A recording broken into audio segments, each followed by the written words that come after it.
بسم الله الرحمن الرحيم ألف لام ميم أحسب الناس أن يتركوا أن يقولوا آمنا وهم لا يفتنون ولقد فتنا الذين من قبلهم فليعلمن الله الذين صدقوا وليعلمن الكاذبين.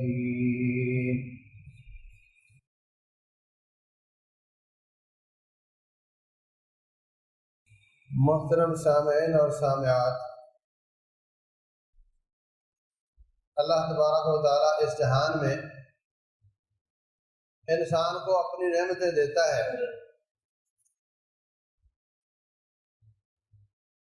اور وہی نعمتیں اس کی آزمائش ہوتی ہیں. ہر نعمت ذمہ داری ہے. آپ کو اولاد ملی ہے تو یہ ذمہ داری ہے یا نہیں؟ آپ کو آنکھ ملی ہے تو یہ ذمہ داری ہے. آنکھ نہیں تو قیامت والے دن اللہ یہ نہیں پوچھے گا کہ تو فلم دیکھتا تھا نہیں دیکھتا تھا. آنکھ ملی ہے تو سوال ہوگا. ثم لتسألن یومئذ عن النعیم، اس دن نعمتوں کے بارے میں سوال ہوگا. تو ہر نعمت آزمائش، ہر نعمت ذمہ داری ہے، ہر نعمت لائبلٹی ہے. رسول اللہ صلی اللہ علیہ وسلم فرماتے ہیں، ابو بکر صدیق رضی اللہ تعالیٰ عنہ گھر سے نکلے، نبی صلی اللہ علیہ وسلم بھی گھر سے نکلے. ابو بکر کیسے نکلے؟ جی بھوک لگی ہوئی تھی، کھانا نہیں تھا. ابو بکر میرا بھی یہی حال. عمر بن خطاب نکلے، کہا کیسے نکلے؟ کہا جی گھر میں کھانا نہیں تھا. چلو چلتے ہیں. ایک انصاری کے باغ میں گئے، اس کی بیوی تھی، اس نے کھجوریں کھلائیں، پانی پلایا، کھجوروں کی چھاؤں میں بٹھایا. کہا میرا شوہر میٹھا پانی لینے گیا، وہ بھی آ گیا. انہوں نے کھانا پکا کر کھلایا. رسول اللہ صلی اللہ علیہ وسلم ان کے ساتھی وہاں سے نکلے. فرمایا ٹھنڈی چھاؤں اور میٹھا پانی بھی اللہ تعالیٰ کی وہ نعمتیں ہیں جن کے بارے میں سوال کیا جائے. 2-3 دن کے بعد ملنے والا پانی اور کھانا، وہ بھی ان کے بارے میں اللہ تعالیٰ پوچھے گا. فرمایا لن تزول قدم عبد حتى يسأل عن ثلاث. اس وقت سے رب الجلال کے دربار سے قدم نہیں ہلا سکے گا جب تک یہ 3 سوالوں کا جواب نہ دے دے. ان میں سے ایک سوال ہے کہ اس نے مال کیسے کمایا اور کہاں خرچ کیا. کیسے کمایا تو ہم کافی حد تک سمجھتے ہیں کہ غلط کمانا، حرام کمانا غلط ہوتا ہے، لیکن یہ بات ہماری سمجھ میں نہیں آتی کہ کہاں خرچ کیا. میرا مال میں جہاں چاہوں خرچ کروں. میں نے کمایا، میں نے اپنے مکان کی سائیڈ ایلیویشن پہ مہنگی ترین ٹائلیں لگا کر کے بڑی ٹھاٹ والی کوٹھی بناؤں تو تمہیں کیا ہے؟ میں ترکی سے منگوا کر پتھر لگاؤں اپنے گھر میں تو تمہیں کیا ہے؟ میں نے کمایا، حلال کمایا، اب مجھے کوئی پوچھنے والا نہیں. یہ تصور غلط ہے. فرمایا کہاں سے کمایا اور کہاں خرچ کیا، دونوں سوال کیے جائے. مال اگر نعمت ہے تو وہ ذمہ داری بھی ہے. ابراہیم علیہ السلام اپنے بیٹے سے کیا پوچھتے ہیں؟ انی ارا فی المنام انی اذبحک فانظر ماذا ترى. بیٹے میں دیکھ رہا ہوں آپ کو ذبح کرتا، کیا رائے ہے تیری؟ کہنے لگے افعل ما تؤمر، جو رب کا حکم ہے وہ کر دیجئے. وہاں رائے میری کا کیا ہے؟ ستجدنی انشاءاللہ من الصابرین، میں صبر کروں گا. میں سوچتا ہوں کہ بچے کو کیوں بتایا؟ جب اللہ کا حکم ہے تو جاؤ بس اللہ کا حکم پورا کر دو. بچے کو بتانے کا کیا فائدہ؟ وقت سے پہلے ٹینشن میں ڈال دیا. اس لیے کہ باپ ایسے ہی اٹھا کر لے جائے ذبح کر دے، یہ اور چیز ہے. اور باپ اور بیٹا دونوں ایک کام کے لیے جا رہے ہوں، وہ دینے کے لیے جا رہا ہو پھر وہ لے، یہ اور چیز، وہ دینے نہ جا رہا ہو اور اللہ لے لے اور چیز ہے، وہ بھی دینے کے لیے جا رہا ہو جان اور مال، پھر اللہ لے لے، اس کا اور مقام ہے۔ اس لیے فرمایا فلما اسلما وتلہ للجبین، جب دونوں راضی ہو گئے، جب دونوں تیار ہو گئے، دونوں رب کے سامنے سرنڈر ہو گئے، دونوں کے ہاتھ کھڑے ہو گئے، دونوں رب کے سامنے بے اختیار ہو گئے، دونوں نے ہاتھ اٹھا دیے، دونوں نے رب کی اطاعت کو قبول کر لیا، اللہ تعالیٰ نے ان کی قربانی کو قبول کر کے جانور کو بھیج دیا۔ تو عزیز بھائیوں، قربانی دیں اور جو رب نے دیا اس کو واپس کر دیں تو اللہ کا قرب حاصل ہوتا ہے، اس لیے کہ ہمارے اور ہمارے رب کے بیچ میں یہ چیزیں آ جاتی ہیں۔ اللہ کا قرب کیوں نہیں ملتا؟ کہ بیچ میں دنیا ہے، بیچ میں مکان ہے، بیچ میں کاروبار ہے۔ کتنی بڑی بار ہماری نماز کاروبار کی وجہ سے خراب ہوتی ہے، بچہ بیمار تھا نماز نہیں پڑھ سکا، ہے نا، اے سی میں سو رہا تھا اذان نہیں سنائی دی، تو رب کی طاعت میں دنیا حائل ہوتی ہے نا۔ جو شخص رب کو اپنی دنیا دے دیتا ہے اللہ اس کو اپنے قریب کر لیتا ہے، اس لیے بیچ میں اب کوئی چیز نہیں، تیرے اور تیرے رب کے بیچ میں کوئی چیز نہیں، اس سے اللہ تعالیٰ کا قرب حاصل ہو جائے گا۔ سب کو جو کچھ ملا ہے سب کو واپس کرنا ہے۔ اس میں تین لیول بنتے ایک لیول یہ ہے کہ رب ذوالجلال والاکرام کی دی ہوئی نعمتوں کو اسی کے راستے میں خرچ کیا جائے، یہ ان چیزوں کا بہترین استعمال۔ زبان دی ہوئی ہے اس کی طرف دعوت میں استعمال ہو، جان دی ہوئی ہے اس کے راستے میں استعمال ہو۔ اس لیے فرمایا ان صلاتی قل ان صلاتی و نسکی و محیای و مماتی للہ رب العالمین، میری زندگی بھی اللہ واسطے، میری موت بھی اللہ واسطے۔ اولاد دی ہے اللہ تعالیٰ کے دین پر وقف ہو، مال دیا ہے وہ اللہ تعالیٰ کے لیے ہو۔ مومن کا مال اس کا نہیں ہوتا، وہ اللہ کا ہوتا ہے، جتنا بھی بڑھ جائے۔ ابو بکر صدیق رضی اللہ تعالیٰ عنہ سارا مال لے کر آ جاتے ہیں، حضرت عثمان رضی اللہ تعالیٰ عنہ امیر ہیں، پیسے والے ہیں، اربوں کا اونٹ تقریباً 3 لاکھ روپے کا ہوتا ہے، 70 اونٹ ایک بار دیے، پھر 70 ایک مارکے میں، اور سامان کے لگے ہوئے۔ نظریہ کیا ہے؟ نظریہ یہ کہ اب تک اس مال کو سنبھال رہا تھا، بڑھا رہا تھا، تجارت کر رہا تھا، نگرانی کر رہا تھا، اللہ کا سمجھتے ہوئے کہ اللہ نے ابھی مانگا نہیں، مانگ لے گا تو یہ اس کا ہے، اب جب اس نے مانگ لیا تو میرا کیا حق ہے۔ کلوؤں کے حساب سے سونا چاندی تقریباً 15 کروڑ روپیہ آج کے روپے کے حساب سے ایک مارکے میں فنڈ تھا کیا ہوا۔ اور رسول اللہ صلی اللہ علیہ وسلم فرماتے ہیں عثمان آج کے بعد کوئی اور نیکی نہ بھی کرے تو میں تیری جنت کی شہادت دوں گا۔ کیوں؟ جان بھی لے کر آ گیا، مال بھی لے کر آ گیا، اللہ کا وعدہ جنت اب تیری ہے۔ بعض لوگ اس کو سنبھال کر رکھتے ہیں، اللہ سے بچاتے ہیں۔ کس سے بچاتے ہیں؟ اللہ سے بچاتے ہیں۔ اور یاد رکھو لوگوں کے مال میں غریبوں کا حق ہوتا ہے، جیسے آج کے حالات بنے ہوئے ہیں، زکوٰۃ کے علاوہ بھی حق ہوتا ہے۔ اگر آپ سے کوئی شخص روٹی مانگے اور آپ اس کو دے دو اور وہ کھا لے، وہ روٹی آپ کی تھی اس کی تھی؟ ہاں، آپ کی تھی تو وہ کیوں کھا گیا؟ اس کی تھی، اور اس کی تھی تو پھر تیری تنخواہ میں کیوں آئی؟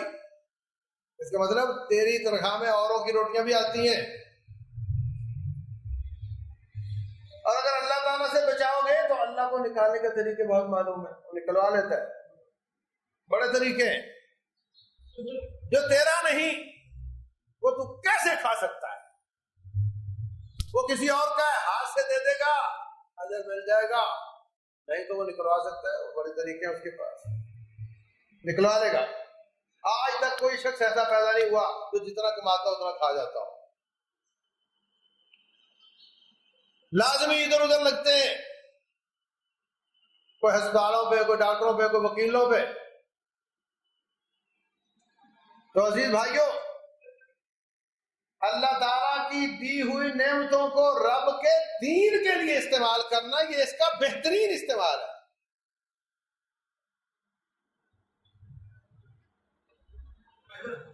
اللہ تبارک و تعالیٰ کے دین کے لیے استعمال کرنا، اللہ کے بندوں پر استعمال کرنا، اللہ کو خوش کرنے کے لیے، یہ اس کا بہترین استعمال ہے۔ نعمت تو جانی ہے، خود دے دے، ہاتھ سے دے دے، اللہ کی مرضی پہ، رسول اللہ صلی اللہ علیہ وسلم کے حکم پر، یہ اس کا بہترین استعمال ہے۔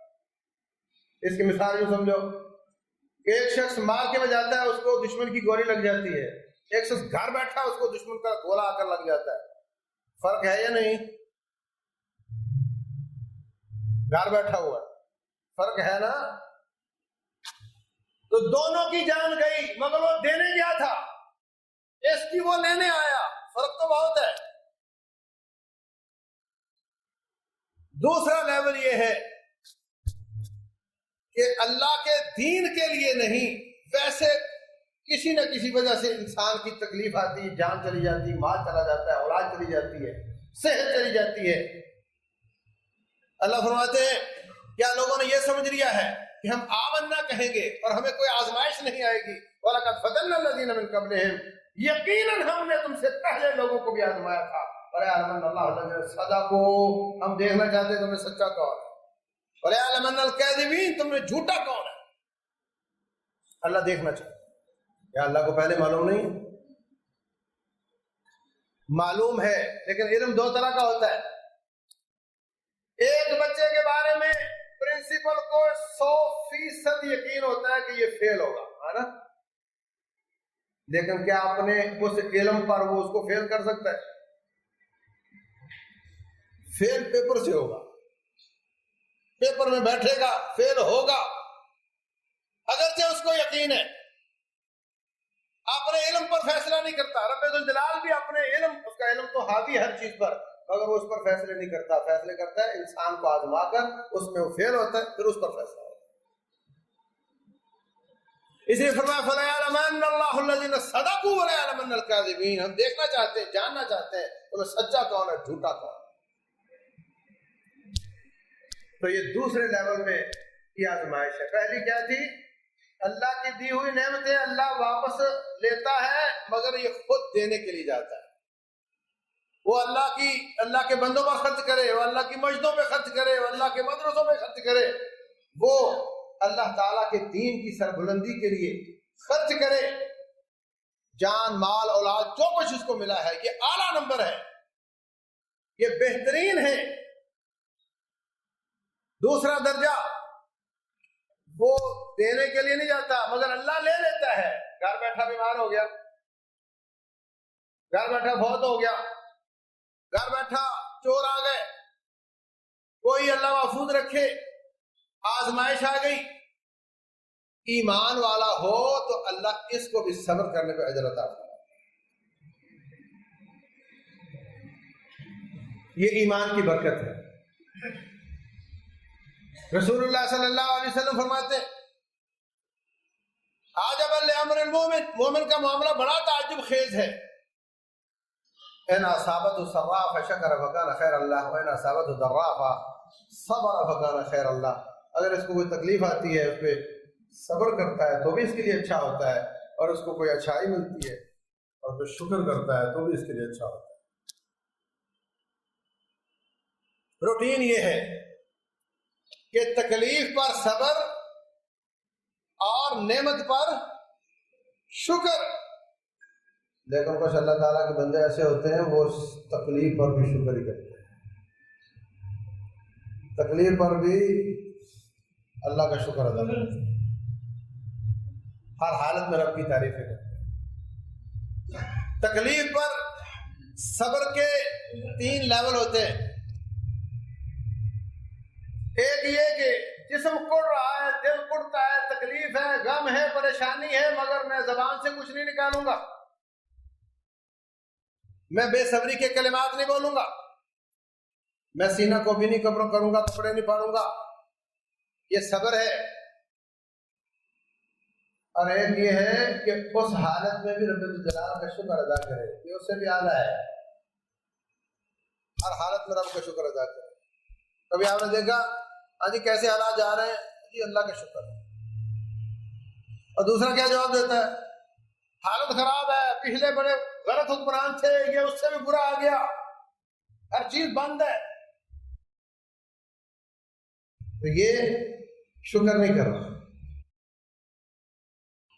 اور تیسرا لیول ہوتا ہے رضا کا، کہ وہ جو دل میں تکلیف اور کڑن اور پریشانی ہے نا، وہ بھی ختم کر کے اللہ تعالیٰ کے ساتھ خوش ہو جائے، راضی ہو جائے. یا اللہ جو تیرا فیصلہ ہے میں اس پر راضی ہوں. انسان اپنی اوقات بھول جاتا ہے، اس کو اپنی اوقات یاد رکھنی چاہیے. یہ اللہ تعالیٰ کا نوکر نہیں ہے، یہ زر خرید غلام نہیں ہے، یہ اس کا اپنا بنایا ہوا غلام. اگر نوکر ہوتا تو اس کی بات ماننی پڑتی، اگر زر خرید غلام ہوتا چھٹی نہیں ملتی، اس کی بات ماننی پڑتی. اب تو تم اس کے بنائے ہوئے ہو، وہ تمہارے بارے میں جو چاہے فیصلہ کرے، تمہاری اوقات کیا ہے اعتراض کی؟ پہلے سے ایک روڈ میپ بنا ہوا ہے، انسان کو پیدا کرنے سے پہلے بنا ہوا ہے، یہ ہوگا. اس میں جو نیکی بدی کے حساب سے کام ہے ان میں اللہ نے اختیار دیا ہے. آپ نماز پڑھنے آؤ نہیں آؤ اختیار ہے آپ کو، آپ اللہ واسطے صدقہ کرو نہیں کرو آپ کو اختیار ہے. لیکن وہ کام جو آپ کی نیکی بدی اور جنت جہنم سے متعلق نہیں ہے ان میں آپ مجبور ہو. آپ کس گھر پیدا ہوئے، آپ یہ برادری میں نہیں آنا چاہ رہے تھے، کسی اور کو ابا بنانا چاہ رہے تھے، نہیں، آپ سے نہیں پوچھا جاتا. دنیا میں آتے وقت پوچھا گیا، نہ جاتے وقت پوچھا جائے گا. ان میں آپ مجبور ہو.